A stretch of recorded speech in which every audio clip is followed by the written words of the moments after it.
कि मेरे को किसी एक साधक मिले, जब मैंने इन चीज़ों को समझा कि भैया ये मंत्र से कैसे सही करते हैं, जिनको मैं आज तक कैमरे पे नहीं ला पाया।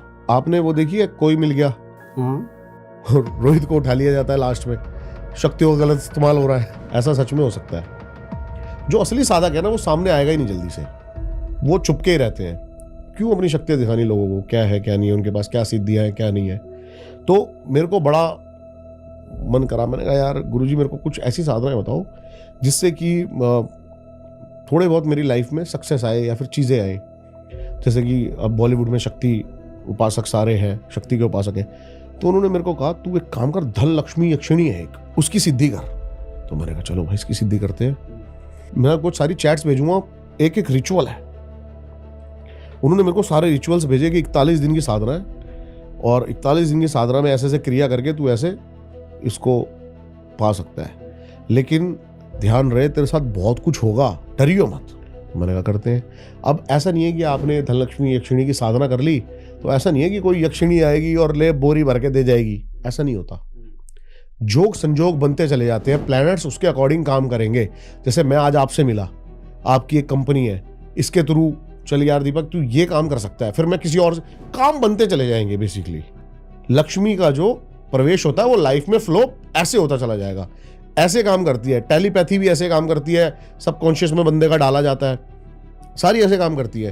ये तो गीता में हमने पढ़ा है पूरा टेलीपैथी के बारे में, संजय को देखा है हमने, संजय वही बैठा बैठा बता दिया करता था कि युद्ध क्षेत्र में क्या क्या हो रहा है, क्या चल रहा है। हाँ, तो सबकॉन्शियस में बिठा दिया जाता है आपके, फिर वो काम करती है ऐसे। तो मैंने धनलक्ष्मी यक्षिणी की साधना करी, तो मेरे को बताया जाता था कि रात को तेरे को साधना करनी है 2-2:30 बजे और ऐसे मंत्र चैटिंग करनी है। 14-15 दिन में करता रहा, नॉर्मल सब कुछ लगता रहा और ध्यान में करने लगा था 3-4 महीने पहले से ही। तो मैं एक दिन रात को बैठा, मैंने घर पे कौन बताता इस चीज़ें, मैं ध्यान में बैठा, रात को 10-12 मिनट हुए और मेरे यहाँ से अब मेरे को बताया गया था कि कुछ भी हो डरना नहीं है, लेकिन उस टाइम थोड़ी मैं 14 दिन सब कुछ नॉर्मल हो गया तो फिर वो मेरे दिमाग में था कि क्या ही होगा। एकदम से यहाँ से फूंक लगने की आवाज आती है, मैंने एकदम से देखा कोई नहीं, मैंने चलो हो गया वो दिमाग का बैम। मैं फिर बैठ गया आंख बंद करके, थोड़ी देर बाद यहाँ से अब मैं चौकन्ना हो गया और मैं एकदम से नॉर्मल बैठ गया। मैंने लाइट्स ऑन करी, अब जैसे ही मैंने लाइट ऑन करी ना मेरे यहां पर प्रॉपर फूंक लगी यहां पे, और मैं गया डर।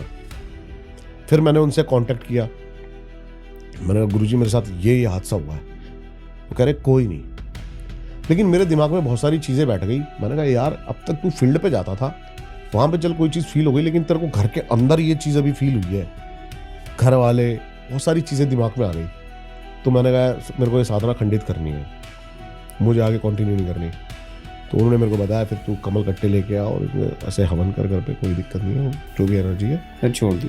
हाँ, फिर मैंने छोड़ दी वो। मैं घर वालों की वजह से मैंने कहा यार ये